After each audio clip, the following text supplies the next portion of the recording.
Bonjour chers frères, bonjour chères sœurs et bonjour chers amis. La question que je pose ici dans le sujet de cette vidéo, c'est le chrétien doit-il faire de la politique, doit-il s'intéresser à la politique? Et la réponse est absolument, c'est indispensable. C'est indispensable contrairement à ce que vous entendez dire. Souvent, on nous dit, mais nous sommes de ce monde, nous ne sommes pas de ce monde, on ne doit pas s'occuper de la politique, on ne doit pas s'intéresser de la politique. Souvent, c'est ce qu'on entend dire, mais le résultat de telles réflexions, c'est quoi? C'est que les chrétiens, souvent, votent n'importe qui. Ils votent pour n'importe qui et ils vont voter pour des personnes qui sont menteuses, qui sont rebelles à la justice de Dieu et, euh, et qui sont injustes, donc qui sont injustes, qui sont menteurs, qui sont destructeurs et à cause à cause que ben justement c'est pas la volonté de Dieu que ces hommes soient élus. Alors, lorsque le peuple de Dieu, lorsque les chrétiens ne s'intéressent pas à la politique, qu'ils rejettent la politique, qu'ils sont dans une bulle religieuse et oubliant tout le reste pour dire que non, il ne faut pas s'intéresser à la politique, il ne faut pas faire de politique, parce que tout est pourri, tout est corrompu, c'est la fin du monde et tout ça. Ce n'est pas la volonté de Dieu de penser ainsi. En réalité, c'est très important, très très important d'apprendre à s'intéresser à la politique. C'est très intéressant d'apprendre à s'intéresser nous-mêmes, mais aussi de commencer déjà à aider nos enfants jeunes, je dirais à partir de 15, 16, 17 ans, de leur faire une éducation à la politique, de leur apprendre à discerner, à savoir réfléchir, à savoir analyser et surtout à s'intéresser aussi à l'histoire de la politique. C'est important qu'ils s'intéressent à l'histoire de la politique, qu'ils écoutent des émissions politiques de temps en temps et d'écouter. Alors aujourd'hui, il y a malheureusement les bonnes émissions politiques comme il existait il y a 20 ans n'existent plus comme existait il y a quelques années. Bon, moi j'ai pas la télé, mais ça fait longtemps que je n'ai plus la télévision. Mais avant, quand je regardais la télévision, j'écoutais beaucoup d'émissions politiques. Alors pourquoi j'écoutais la politique? Parce que quand j'avais fait mon bac, alors j'avais fait de la philosophie, des études littéraires, j'avais fait un bac littéraire, donc axé sur la philosophie, la littérature, les arts plastiques. Et j'ai toujours aimé les débats politiques intellectuels. Je trouve ça vraiment très très intéressant. Et rapidement, dès l'âge de 17 ans, ça m'a amené à avoir un intérêt pour la politique.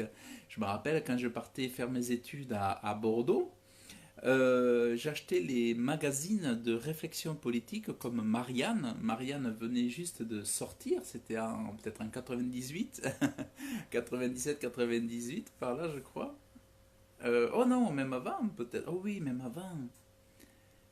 En 88, 89, Marianne était sortie, donc j'avais commencé à acheter mes premiers magazines politiques qui commençaient à être, c'était des magazines qui à l'époque euh, décortiquaient le climat politique, décortiquaient le discours politique sans faire de la polémique, mais ils expliquaient euh, le derrière des coulisses de la politique, disons, il donnait davantage de vérité. Parce que souvent, derrière des discours, il y a beaucoup de mensonges. Alors c'est là où il faut le discernement. Mais même avant d'être chrétien, je sais que même avant que soit enfant de Dieu, Dieu donne aussi du discernement. Dieu donne du discernement aux hommes pour savoir, avec du bon sens, voir si c'est faux ou c'est vrai. On arrive à voir un petit peu, en regardant la personne, à tout ça. Donc, s'intéresser à la politique, c'est avantageux et c'est très important parce que ça nous aiguise à savoir discerner la vérité du faux dans la bouche de l'homme politique. C'est vraiment très important. Et s'intéresser à la politique, c'est important parce que ça nous permet d'être en accord. Alors déjà, plus simplement, ça nous permet de ne pas voter pour n'importe qui, comme je vous disais, parce que si vous vous intéressez à la politique, vous allez savoir pour qui voter et pour qui ne pas voter. Si vous vous mettez à n'écouter que la télévision qui raconte que des histoires aujourd'hui, parce qu'en fait, il faut savoir que la télévision s'arrange toujours pour vous vendre quelque chose et pour incliner votre opinion en faveur de leur volonté. C'est-à-dire, ils vont en force, vont vous formater pour accepter ce que eux ont décidé. Donc, si vous écoutez la télé, ils vont vous mettre toujours sur la télé un homme politique pour que vous alliez voter pour lui. Donc, la télévision, les radios, aujourd'hui, les grandes radios par exemple en France, quand ils veulent faire passer un personnage, quand ils veulent qu'un personnage soit élu, ils vont le passer énormément à la télévision. Et il y a un ratio, il y a un ratio entre le moment où on va passer à la télévision et le moment où à ce que les gens vont vous accepter comme président de la politique, par exemple. Il y a une étude aux États-Unis qui a montré que plus une personne passe à la télé, plus elle va être acceptée du public. Donc si par exemple vous passez à 40% de l'audience sur la télé et qu'un autre passe à 20% sur la télé, c'est celui qui aura passé le plus de temps qui va être accepté comme président, qui va être accepté comme, voilà, comme grand personnage de la télé, où c'est comme ça qu'on va arriver à faire vendre beaucoup de films, à faire rentrer beaucoup de places de cinéma, ou qu'on va faire vendre beaucoup d'albums. C'est parce qu'on va passer énormément de temps à montrer ces gens à la télé. Plus on va montrer quelque chose à la télé, plus on va l'accepter. Donc en gros, ça c'est une façon de conditionner les gens, mais aussi de les manipuler. Donc l'opinion politique, l'opinion que vous devez avoir, votre avis qui doit être unique, personnel, il est manipulé lorsque vous regardez la télé. Et de justement, c'est là où vient l'intérêt de s'intéresser à la politique et de décortiquer, d'étudier chez soi, d'avoir quelques livres historiques, de s'intéresser à l'histoire et à la politique, parce que c'est toujours mêlé, pour être capable de savoir pour qui voter. C'est important de savoir pour qui voter. On ne peut pas voter pour n'importe qui. Beaucoup de chrétiens aujourd'hui, à l'heure où je fais cette vidéo, nous, on n'a jamais eu une politique aussi horrible en France. On n'a jamais eu un aussi piètre gouvernement qui gouverne la France avec Emmanuel Macron. On n'a jamais vu ça. C'est une horreur. C'est une horreur. On a un président qui est un menteur inouï, un menteur inouï, beaucoup de perversité, énormément d'injustice et un homme d'iniquité, quoi. C'est vraiment. Et d'ailleurs, lorsqu'on a fait sa cérémonie pour célébrer sa victoire, c'était une cérémonie franc-maçonnique, au pied du Louvre, avec tous les symboles de la franc-maçonnerie. C'est pour ça que ce qui est regrettable, c'est que beaucoup de chrétiens qui ne s'intéressent pas à la politique ont voté pour Macron. Alors le résultat, c'est que quand on ne s'intéresse pas à la politique, on s'engage à donner son vote, sa voix, son, son soutien, donc c'est grave, hein, on donne son soutien à des injustes, à des injustes. On donne son soutien à des hommes qui ne devraient jamais être à la tête de l'État, tout simplement parce que les enfants de Dieu sont irresponsables d'un point de vue politique. Les chrétiens ne s'intéressent pas à la politique. Vous allez toujours entendre dire la politique, c'est pas pour les chrétiens. Mais vous voyez les chrétiens qui votent n'importe comment, qui font n'importe quoi dans leur choix, qui n'y connaissent rien, et que quand ils parlent, on voit qu'ils sont sans connaissance. Donc c'est complètement de la folie. C'est de la folie parce que au lieu d'aller voir qui soutenir réellement, qui soutenir qui est dans une politique saine, un homme politique sain, parce il y en a toujours quelques-uns, mais encore faut-il les chercher et encore faut-il s'intéresser à la politique. Il faut savoir que la politique c'est super important. Parce que si vous y connaissez, si vous êtes éclairé en politique, vous allez savoir comment voter, mais aussi dans vos actes quotidiens, vous allez pouvoir vous informer, vous cultiver, vous allez pouvoir éduquer vos enfants, éduquer vos voisins, informer vos voisins, et vous allez pouvoir, quelque part, partager un savoir, une connaissance, et d'autres personnes à y voir clair sur la politique, leur dire, ben voilà, tu devrais écouter telle conférence, tu devrais écouter telle émission politique. Tu vas comprendre que, par exemple, l'Union européenne, c'est une très très mauvaise chose. Aujourd'hui, par exemple, on a des gens qui critiquent Donald Trump. On a des gens qui critiquent Donald Trump. Et combien dans les églises qui critiquent Donald Trump? Mais pourquoi ils font cela? Parce qu'ils n'ont rien compris à la façon dont les médias agissent, mais n'ont rien compris non plus à la volonté de Dieu à agir dans la politique. C'est hyper important que des ministres, des hommes politiques soient, par exemple, des hommes chrétiens, des hommes de foi. C'est possible. C'est possible de faire de la politique en étant chrétien, tout comme c'est possible d'être comptable, tout comme c'est possible d'être avocat, comme tout c'est possible d'être un magistrat. C'est possible d'être chrétien et d'avoir une haute fonction. Il faut savoir qu'être pasteur, être apôtre, c'est une haute fonction. C'est même des ministres de l'évangile.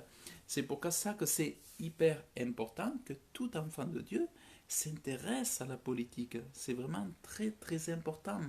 Donc, moi, ce que je conseille, c'est de, oui, éduquer nos enfants à la politique à partir de 16-17 ans, peut-être, 15 ans, c'est peut-être un peu tôt, je ne sais pas, mais pourquoi pas, de les éduquer, de leur faire lire des livres d'histoire, des manuels d'histoire, ou même leur montrer des films historiques assez corrects, et de leur faire connaître vraiment un minimum d'histoire, de leur donner goût à l'histoire. Et donner goût à l'histoire et à la politique, c'est donner goût à aimer son pays. Parce qu'aimer son pays, c'est aimer que le pays soit bien gouverné. Euh, la politique, c'est relatif, la définition de la politique, c'est tout ce qui est relatif aux affaires de l'État et à la conduite de l'État. Par exemple, lorsque vous vous intéressez au présidentiel en France, il faut savoir qu'un président de la République est censé être là pour défendre le pays, mais pour assurer son autonomie, son indépendance, et pour un président de la République est là pour pratiquer la justice, pour que le peuple vive dans la justice et pour que le peuple vive dans la paix. Donc ça nous rappelle toutes les choses que Dieu nous enseigne dans la Bible. Vous voyez, c'est comme si... voilà, et donc c'est pour ça que la politique est très intéressante, parce que ça ressemble beaucoup à des valeurs qu'on retrouve dans la Bible, et c'est que ce que Dieu souhaite à la tête d'un État. C'est comme si on était par exemple dans un État, dans une royauté, dans un système de royauté en France, si on était comme autrefois, admettons, on verrait que les rois, un peu, voilà, c'est un peu comme dans la Bible. Imaginez qu'au lieu d'avoir une démocratie, vous ayez une royauté. Eh bien, c'est important de s'intéresser au roi, à quel roi voter, pour choisir le bon roi dont on a besoin et pour repousser, manifester, contester aussi, prier pour que le mauvais roi soit ôté et remplacé par un bon roi. Et ça évite de soutenir des mauvais rois. Parce que aujourd'hui, l'aveuglement en politique et l'absence de connaissances en politique est liée au fait que les enfants de Dieu ne s'intéressent pas. Alors que c'est important de s'intéresser à la politique, que ce soit aux assemblées, aux associations chrétiennes, aux associations religieuses, que ce soit les protestants, les évangéliques, tout ça. Euh, les catholiques le font, ils ont des partis, après ça dépend des pays, mais ils ont des partis chrétiens, politiques, et je trouve que c'est important de soutenir les bons hommes politiques, et c'est important de s'intéresser, de se former, de s'enseigner. Alors moi, par exemple, ça fait des années que je soutiens... Alors, pour revenir à Donald Trump déjà, Donald Trump, quand on est sensible à ce qui se passe, Donald Trump, c'est la solution pour les États-Unis que Dieu a envoyée. C'est la solution, Donald Trump, pour les États-Unis. Et les États-Unis, ils ont le plus bas taux de chômage depuis 50 ans. Il y a eu des créations d'emplois et plein de choses. Euh, il a, il a, il a, en étant élu, en ayant été élu, il a fait reculer les plans de la mondialisation et du gouvernement mondial. Grâce à quoi? Grâce aux prières des Américains, grâce aux prières des enfants de Dieu sur la planète qui ont prié pour que les États-Unis puissent, euh, pour que les gouvernements de l'ombre aux États-Unis, les gouvernements parallèles en arrière-plan des États-Unis, ceux qui sont cachés, ne puissent pas continuer leur progression d'œuvres de destruction, quoi, en fait, qu'ils sont en train de faire. Et donc ils ont prié, et Dieu a placé Donald Trump. Dieu a placé Donald Trump à la tête des États-Unis, et on voit un homme aujourd'hui qui est extrêmement fort. On se dit, mais comment est-ce que c'est possible? Il a 70 ans, 70 ou 71 ans. Il est, moi, je le trouve beau. Je vois sa façon d'être, sa façon de se tenir, sa résistance, sa force. On se dit, mais c'est comme presque un surhumain. C'est presque surhumain, c'est merveilleux. Et et on se dit, mais c'est du surnaturel. On voit qu'on a le surnaturel avec Dieu qui a placé Donald Trump et qui le soutient par nos prières. Parce on a besoin, vous voyez, lorsqu'on s'intéresse à la politique, on sait pour qui prier. On sait qu'on a besoin de prier pour Donald Trump. On a besoin de le soutenir. Et, euh, et on voit qu'à côté des Hillary Clinton, Obama et tout ça, qui sont de la mafia politique, qui sont des meurtriers, des assassins, des menteurs, des injustes, des pervers, ce sont souvent, c'est des gens en fait, c'est horrible tout ce qu'ont pu faire les Clinton et les Obama, c'est une honte. Mais combien de chrétiens aussi là-bas, partout, n'ont-ils pas soutenu Obama et Clinton parce qu'ils sont aveugles en politique, parce qu'ils sont dans la religiosité, dans une religion qui leur dit que non, il ne faut pas s'intéresser à la politique, attention, vous allez vous salir, vous allez vous faire mal, c'est interdit et tout ça. Mais c'est faux. On a besoin de s'intéresser pour défendre les bonnes valeurs. Et on a aussi besoin euh, pour mettre en avant les hommes justes, les hommes de valeur qui peuvent nous aider dans notre pays. Donc, on est coupable quelque part quand on vote pour un homme qui est un menteur. Lorsque on met un bulletin de vote pour un menteur et qu'on s'en va et qu'on se dit, bon, voilà, j'ai fait ma part, mais on a fait notre part, mais on a mal agi. Alors, moi, je dis même, on a même péché.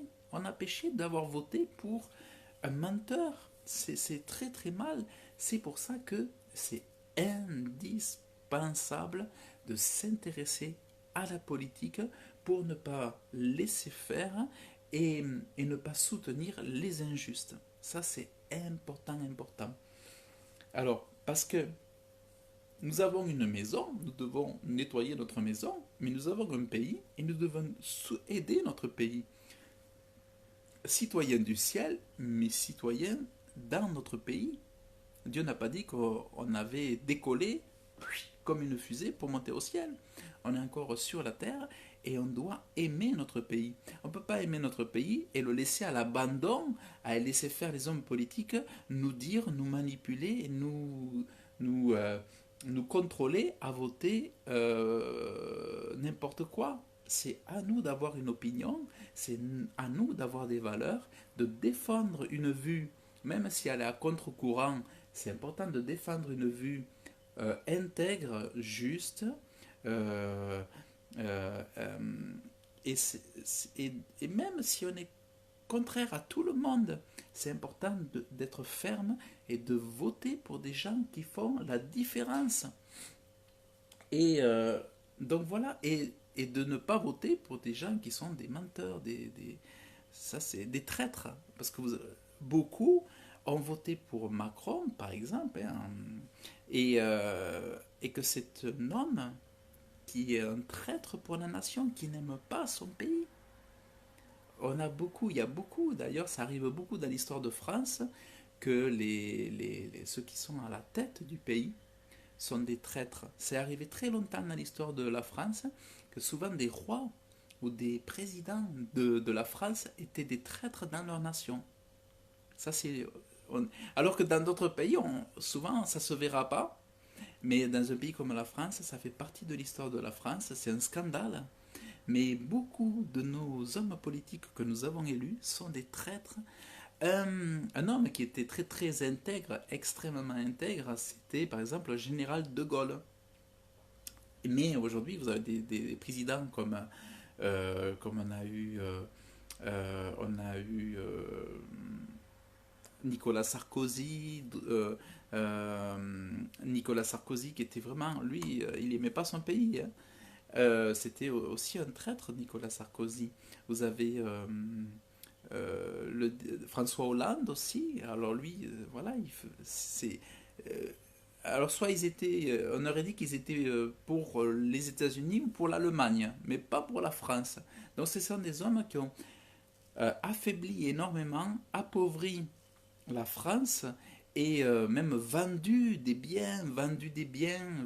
châteaux, des propriétés, vendu des aéroports, vendu des trucs au Qatar, aux États-Unis, aux Allemands, en fait c'est à la Chine. Donc ce sont des traîtres à la nation. Et quand on vote pour de tels hommes, on est coupable d'avoir voté pour ces gens-là. C'est pour ça que c'est extrêmement important de s'intéresser à la politique, d'écouter, lorsque c'est possible, des émissions sur Internet, de chercher un petit peu à comprendre pour soutenir ceux qui sont en train de faire un travail de qualité. Et souvent, vous verrez que derrière ces hommes politiques de qualité que vous allez trouver en cherchant, vous verrez qu'il y a la main de Dieu sur eux. Et c'est là que vous verrez que finalement, celui qui cherche trouve. Parce que vous verrez que la main de Dieu est sur eux et vous allez trouver des hommes intègres. Donc, quelque part, on se sert avec Donald Trump, on se sert de son passé pour le salir. C'est vrai que cet homme a eu des paroles déplacées, mais il faut savoir qu'ils ont été cherchés dans des trucs où il avait 55 ans aussi pour l'accuser, sur des propos qu'il avait eus lorsqu'il avait 55 ou 59 ans. Et puis il faut savoir que nous-mêmes, nous ne sommes pas parfaits, nous avons des paroles que nous disons dans le secret ou autre chose, ou que nous avons dites, et que si elles étaient écrites sur du papier journal, aujourd'hui on en aurait honte.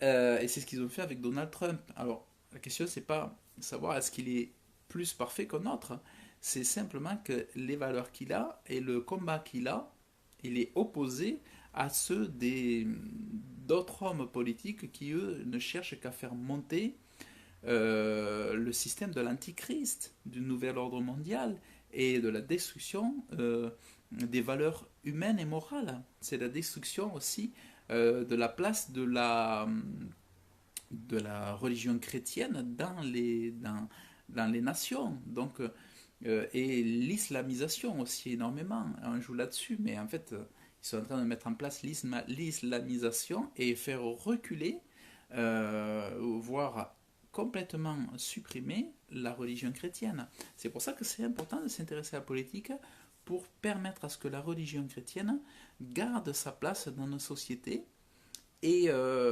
qu'on ne fasse pas l'erreur de mettre des ennemis à la tête de notre autorité.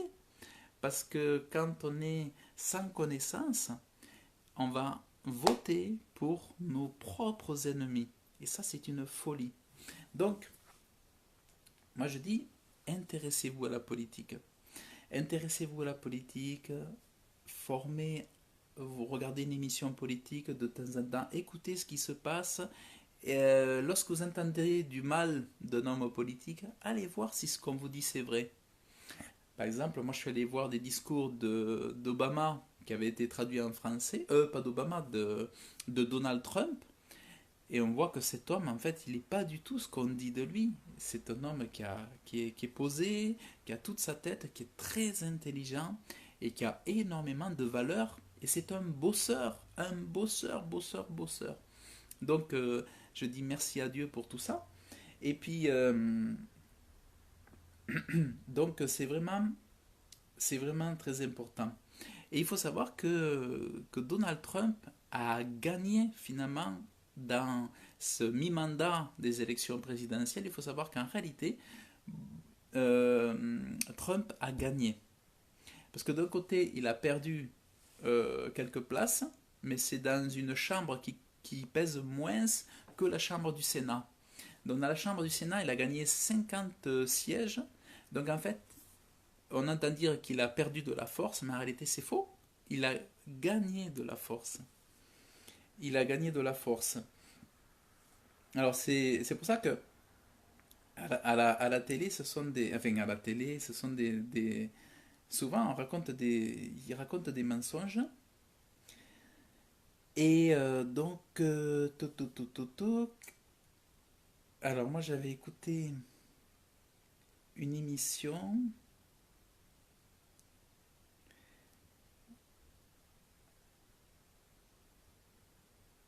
Votre premier sentiment après ces résultats, la digue rouge a résisté à la vague bleue? Ah oui, il y en a un qui est content ce matin, Voilà, c'est Donald Trump. Pourquoi? Parce que, souvenez-vous qu'il a été élu par accident. En tout cas, c'est ce qu'on nous a dit, même si lui explique qu'il avait pris une stratégie de campagne. Et bien on s'aperçoit qu'effectivement, il avait une stratégie. Cette fois-ci, il est allé faire campagne ciblée dans des endroits qui pouvaient basculer, et ça a fonctionné puisque tous les endroits où il est allé faire campagne, il les a gagnés, même des bastions que l'on n'a pas nommés, mais moi je crois qu'on peut relever quand même la défaite de Donnelly, c'est pas rien, dans l'Indiana, qui était donné gagnant encore jusqu'à hier et qui n'a jamais été donné perdant, donc c'est vraiment une très bonne prise. Perd de presque 10 points. Et Heitkamp, qui dans le Dakota du Nord a cédé, on s'y attendait, mais Claire McCaskill dans le Missouri, on s'y attendait moins, même si c'était donné perdant. Donc effectivement, ce sont des gros élus, puisque ce sont des élus du Sénat. Il faut savoir que le poids du Sénat est bien supérieur à celui de la Chambre, et Donald Trump effectivement est crédité dans les projections de 53 voire 54 sièges, ce qui n'est pas rien, parce qu'on a deux enseignements. Là, le premier, c'est qu'il n'aura plus d'opposition dans ce Sénat, et en particulier Mitt Romney, qui vient d'être élu dans l'Utah, ne pourra pas s'opposer à Donald Trump comme l'a fait un McCain par exemple, parce que sa voix se perdrait au milieu. Et c'est le deuxième enseignement d'un bloc. Le Sénat est trumpiste désormais. Il a été clairement dessiné comme trumpiste pendant les primaires, où les candidats non trumpistes ont été écartés par les électeurs. C'est le principe des primaires. Et là, ça se confirme avec cette élection. Effectivement, le Sénat est totalement affilié à Donald Trump. Donc quand on dit qu'il a moins de marge de manœuvre, je l'entends, hein, mais moi je crois que c'est le contraire. Il a au contraire une assise beaucoup plus grande, puisque désormais il a un poids politique en plus d'avoir la Maison Blanche. Pardon Damien, alors voilà la vérité, vous voyez, alors cette vidéo, j'ai eu du mal à la trouver, mais on voit l'intégrité du monsieur qui parle. Quand on écoute la voix de ce monsieur, quand on voit son visage, on voit que lui il raconte pas des histoires et il a dit qu'en fait, au lieu quand vous écoutez les médias, on vous dit qu'il a perdu de la force, mais, Donald Trump, mais en réalité, il en a gagné. Donc en fait, c'est vraiment une victoire, c'est pour ça qu'il se réjouit aujourd'hui.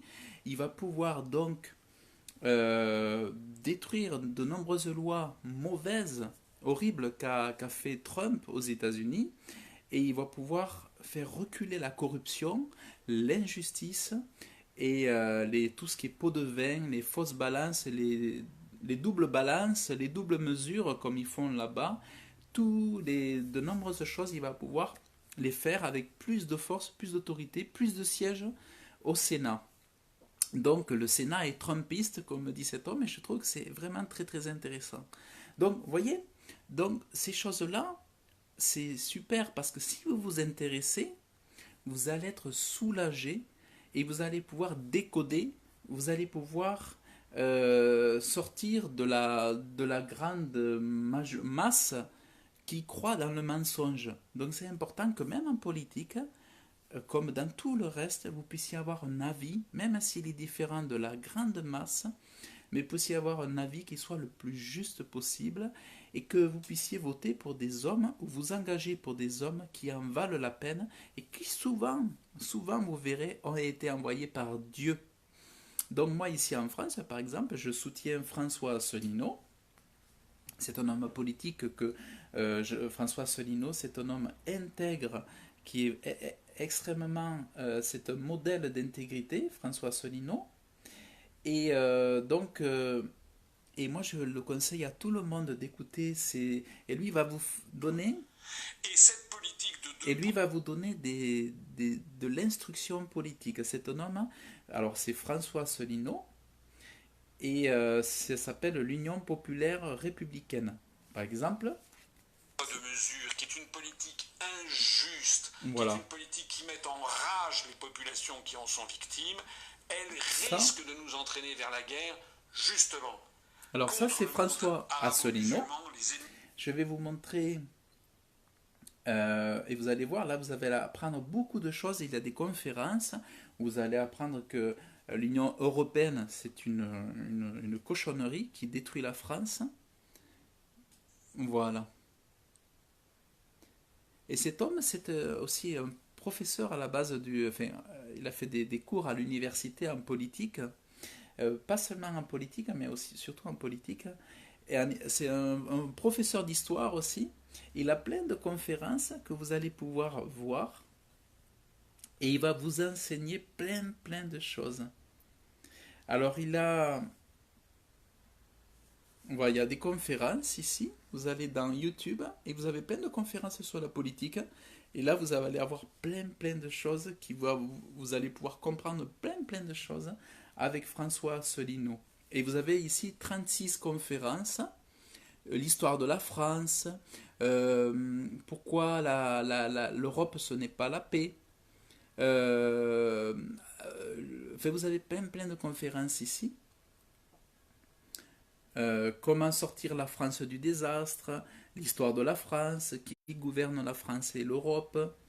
Enfin voilà, vous avez plein de conférences. Et là justement, vous allez pouvoir vous faire une éducation politique pour avoir du discernement.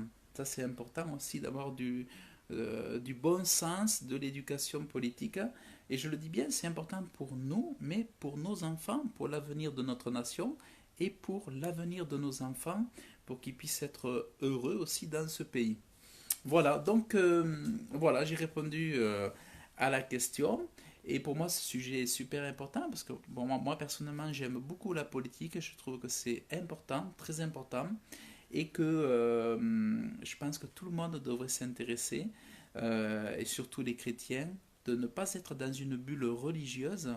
On peut être très chrétien, être disciple de Jésus, mais aussi s'intéresser à ce qui se passe pour faire des bons choix. C'est vraiment très important qu'en couple, en famille, avec les enfants, on puisse vraiment donner une bonne éducation à nos enfants et partager ces bonnes choses lorsqu'elles existent autour de nous. Voilà, donc écoutez, je vous dis donc à très bientôt. J'espère que cette vidéo vous a plu. Vous pouvez la partager, vous pouvez laisser vos commentaires, ça ferait super plaisir. Et je vous souhaite une bonne journée ou une bonne soirée. Que Dieu vous bénisse abondamment dans le nom de Jésus.